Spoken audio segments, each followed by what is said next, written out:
One of the things I really love doing is going out and finding old knives at flea markets and such. And I found one the other day, kind of an interesting little curved skinning knife. I'll put it on the bench and we'll take a look at it here in a second. This is a really old Russell Green River knife. I'm not sure exactly how old it is. It's a 4-pin handle. Some more research is in order, but it definitely been around a while. The other thing is, and at the end of this video, I'm going to do a kind of an unboxing of a new knife by a company called Fintiso. They provided me this knife. I'm going to start testing it and see how it holds up. I have looked at it, so it's not like an unboxing. I've never seen it. But the quality and the fit and finish on this knife is really pretty impressive. And so we're going to open it up. You can see what it includes, what it comes with. We'll take a brief look at the knife. And then you can watch for a review in the next, probably in a couple of weeks, because I'm going to put it through some good hard use, and we'll see how it holds up. Well, let's get started.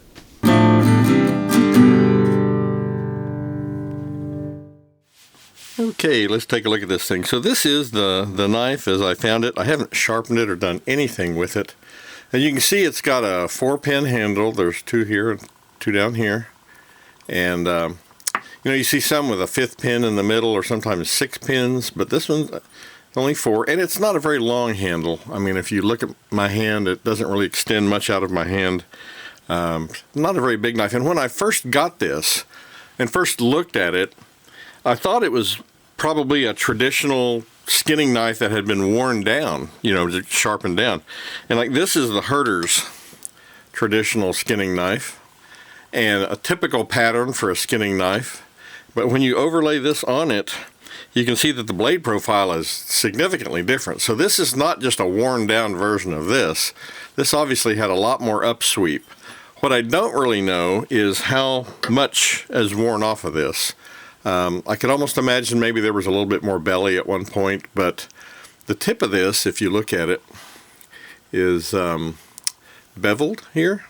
So if somebody dropped this tip down like that, they did it pretty carefully. I mean, to add that secondary bevel seems like not something your average person would do.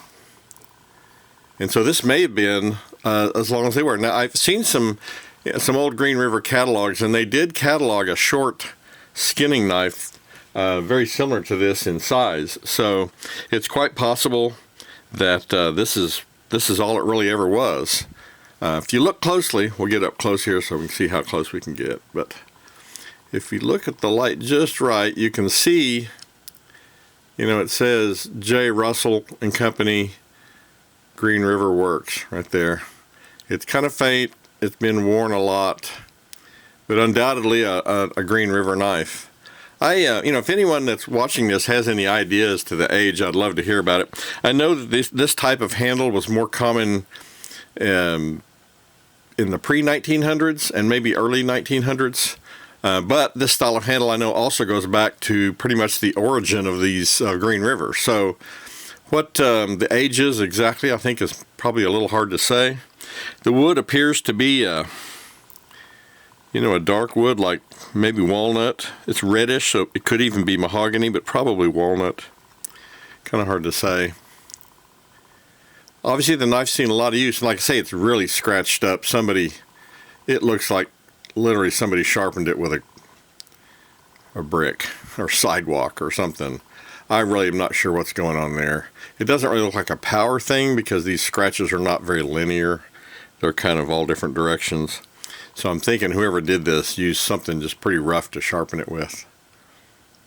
So it's definitely led a rough life. You know, I love Green River knives, and I've done a review. I'll put a link in the description down below of this modern Russell Green River hunter or hunting and fishing knife, and just a real favorite of mine. I love the utility that this knife brings, and also have one of their, this is one I put the handle on, it's one of their patch knives or California paring knife that Russell sells just the blade blank for, and so I made these curly maple scales for it. So Russell Green River knives are some of my favorite. I think it's really fascinating to be able to use a knife and a design that was, you know, this over 100 years old, and the knife's still being made today. I find that fascinating. This one, like I say, has been around a while. It's kind of interesting that there's no checkering or anything on the handle. It's very plain, unadorned, and you can just barely see the logo on there that's stamped in the blade. Nothing on the other side.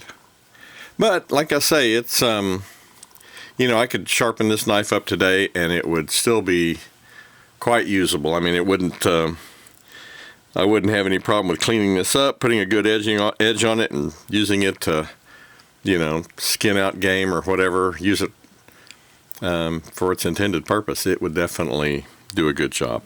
A couple of things that are kind of fun when I've been out. I know I've been away from making videos for a little while. Still was out hitting some flea markets and stuff. Ran across this little Miller Falls plane, which is kind of a small one. It's a number 45. It's a small block plane. Kind of cool. It's going to be able to clean it up. This is kind of a cool find. When I first saw this at a thrift store, I really wasn't sure what it was. And then I saw the name Herders, number 11. And I figured out, oh, it's a fly tying vise. You put your hook here, tighten this up on your hook. This clamps on your table, and it's a little fly tying vise. And so I got out my Herders catalog, and this is a Herders catalog from 1972. And here is the vise. It's a Herders Model 11 vise, and it was a whopping, there it is, $2.87 back in 1972.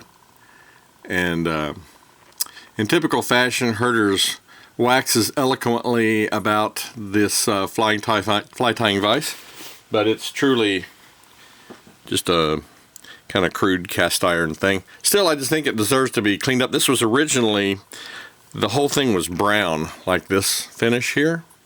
Somebody has spray painted it. This red up here, that's not original.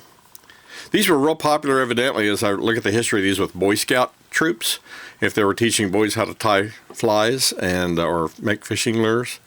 And so anyway, that's kind of a fun find. And I always love finding old things. I saw this at actually the same thrift store. It was a Goodwill. It's a small monkey wrench. Probably one of the smallest I've seen. Definitely deserves to be cleaned up and fixed up. That's kind of cool. So I always love finding stuff like that, and it makes it fun to go out and find these things. So this is the knife from Fintiso.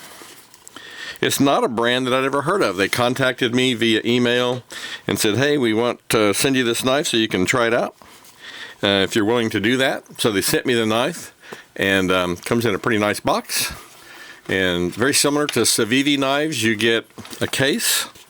There's a little brochure or manual in here. It's the owner's manual. Again, it's a company I've never heard of. They're fairly new. They've been around, I think, since 2022. And their motto, I guess, is endless exploration and endless sharp. Endless exploration, endless sharp. So it, you can see their, if it'll focus on it, you can see their thing here. Anyway, came in a nice little box and a nice little case. It's very similar, like I say, to what you see on the Vise knives. And there's a decal or sticker and a microfiber cloth. This is one thing I really like that it came with, are extra screws. Now, I've only bought one Vise knife, and it was a low-end one. It was the one I did the last review on. But it didn't come with any spare screws. I thought that was pretty cool. And then there's the knife itself. Now this is a kind of an interesting knife. It's aluminum scales, and when I first saw this, I kind of thought these might be really slick, but they have a texture to them that makes them pretty grippy. It's a flipper, and it also has a thumb stud. It's a liner lock, and the steel is 14C. What is it? 14CN28. It's one of the higher end Swedish stainless steels, and one position on the belt clip, lanyard hole, liner lock, And like I say, it opens with a flipper or a thumb stud, either one. And it's not spring assist, it just, you know, swings open. It is on ceramic ball bearings, which is kind of cool. And but the construction on it's really nice. So I'm going to start a review on this. Going to, you know, put it to some good hard use and see how it holds up. It's a really attractive knife. The gray blade and this kind of, not really an olive color, but kind of a darkish olivish green, but it's got kind of a almost a bluish tinge to the green. It's kind of an interesting color, really attractive. And but the knife seems really well made. I'm going to put it to use and we'll see how it holds up. And so I thought you'd like to see that. I'll go ahead and put a link in the description below for these if you want to go ahead and pick one up. Like I say, it's a pretty nice knife. I really like it so far. So anyway, that's kind of it. Going to start working on testing that one out.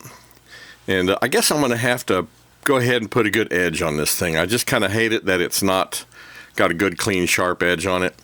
I'll have to clean up the handle a bit. I'm not going to try to remove any of this patina on the blade, though. I mean, I hate the scratches, but that's part of its life, and they'll darken over time on their own with some use. But I don't know, might even be able to find some use for this in the kitchen.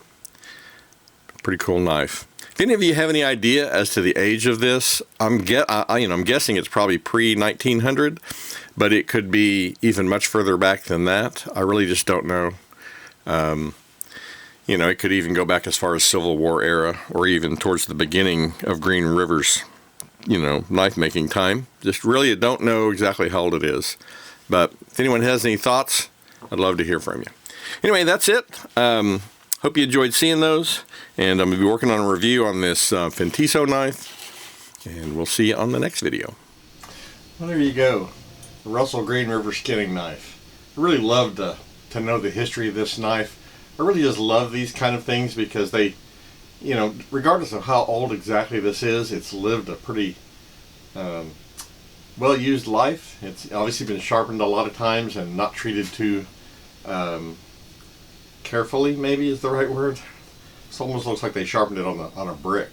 Anyway, it definitely led a life. And I just wish these kind of things could talk. You know, if they could, you know, did some hunter carry this out? Did it field dress, you know, big game? Who owned this knife? You know, what did they do? Was it a butcher that used it? You know, I don't know. Just fascinating. Well, I hope you enjoyed seeing that. I always love finding things like that. Hope you enjoyed seeing this preview of this Fintiso knife. I'm going to look forward to doing some testing with it. It's something a little different than I normally carry as an EDC or an everyday carry knife. Let me know what you think of this, just seeing it preliminarily. If you have any thoughts or suggestions about testing. Anyway, I hope you enjoyed some of that. If you have any thoughts or comments, please don't hesitate to leave me a comment. I always love hearing from you. And as always, thanks for watching.